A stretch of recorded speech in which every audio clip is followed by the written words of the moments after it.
இருக்க? வழியை விட்டு நில்லு.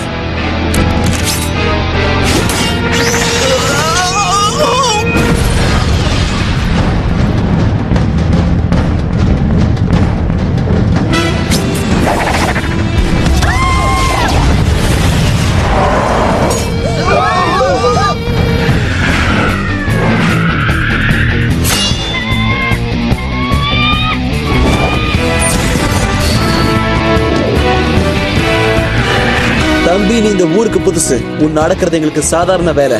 போதும், நிறுத்து. நீ பொதுமக்களுக்கு தொல்லை கொடுத்தா அது அவங்களுக்கும் பிடிக்காது, எங்களுக்கும் பிடிக்காது. ஒழுங்கா கைய மேல தூக்கு. கைய மேல தூக்க சொன்னா அவன் அவனையே தூக்கிட்டு போறானே. எங்க போயிடுவான்? டைட்டன்ஸ் கோ.